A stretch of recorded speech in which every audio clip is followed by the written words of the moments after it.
जय नारायण बच्चों, आज हम लोग सुभाषितानी पाठ के 5वें श्लोक के भाव को समझते हैं।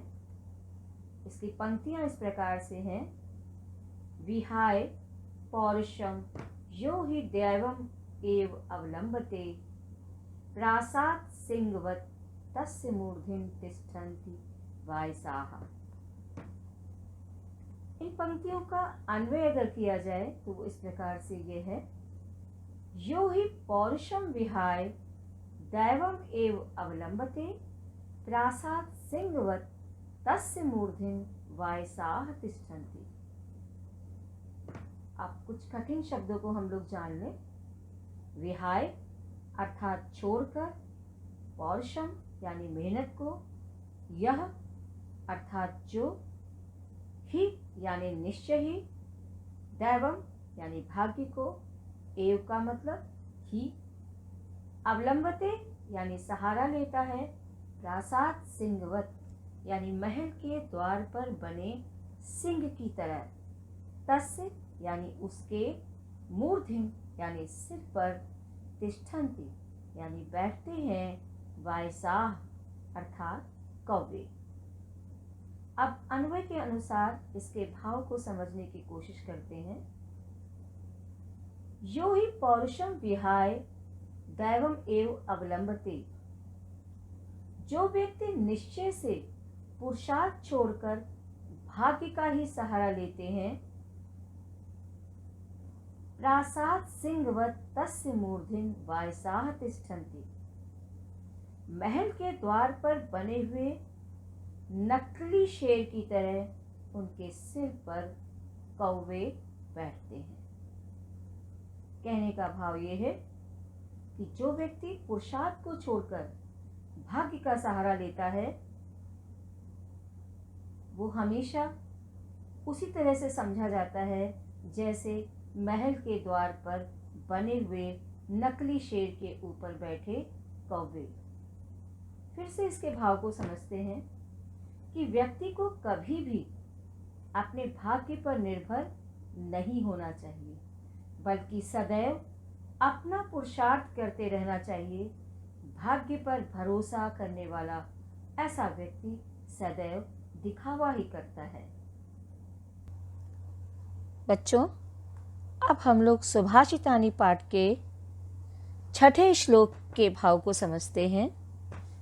इसकी पंक्तियां इस प्रकार से हैं। पुष्प पत्र फलच्छाया मूल वल्कल दारुभिः धन्या महिरूहा येषां विमुखं यान्ति नार्थिनः। बच्चों, अब इस श्लोक के अन्वय को हम लोग समझ लें। पुष्प पत्र फल छाया मूल वल्कल दारुभिः महिरूहा धन्याः येषाम् अर्थिनः विमुखा न यान्ति। आप कुछ कठिन शब्दों को जान लें। वल्कल यानी पेड़ की छाल, दारुभी यानी लकड़ियों द्वारा, महिरूहा यानी वृक्ष, मूल अर्थात जड़, पत्र अर्थात पत्ते, धन्या यानी धन्य है, येषाम अर्थात जिनके, विमुखा यानी विमुख यानी जो मुंह मोड़ने वाले हो, न यानी नहीं, यान्ति होते हैं, अर्थिनः अर्थात मांगने वाले। अब अन्वय के अनुसार इसके सरल अर्थ को जानते हैं। पुष्प पत्र फल छाया मूल वल्कल दारुभी महिरूहा धन्य। फूल, पत्ते, फल, छाया, जड़, छाल और लकड़ियों से महिरूहा धन्या भवन्ति, वृक्ष धन्य होते हैं। येषाम अर्थिना विमुखा नायन्ति, यानी जिनसे मांगने वाले कभी भी विमुख यानी निराश नहीं होते। पेड़ ये सब कुछ देते हैं, फिर चाहे पुष्प हो, चाहे पत्र हो, चाहे फल, छाया, उनकी जड़, कभी भी वो इन चीज़ों को देने से किसी को मना नहीं करते, उन्हें निराश नहीं करते। फिर से इसके भाव को एक बार समझते हैं कि वृक्ष सदैव परोपकारी होते हैं, वो परोपकार करते रहते हैं, वे अपने शरीर के अंगों से सदैव लोगों का भला ही करते रहते हैं।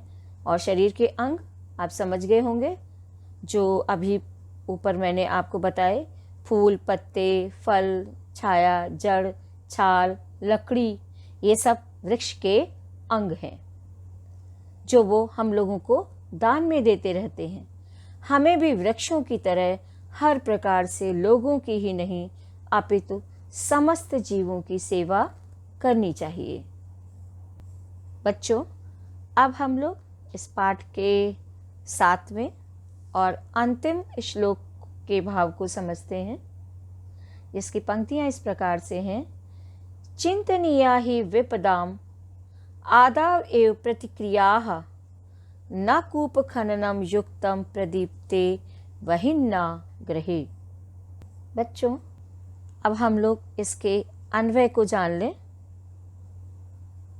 हे विपदाम आदव एव प्रतिक्रियाः चिंतनीया वहिन्ना गृहे प्रदीप्ते कूप खननम न युक्तम। इसके कठिन शब्द इस प्रकार से हैं। कूप खननम अर्थात कुआं खोदना, वहिन्ना यानी अग्नि द्वारा, चिंतनीयाः यानी सोचना चाहिए, ही अर्थात निश्चय ही, विपदाम यानी मुसीबतों का, आदव एव यानी प्रारंभ में ही, प्रतिक्रिया यानी समाधान, युक्तम यानी उचित, प्रदीप्ते अर्थात जलने पर, गुहे यानी घर के। बच्चों, अब अन्वय के अनुसार इसके अर्थ को समझते हैं।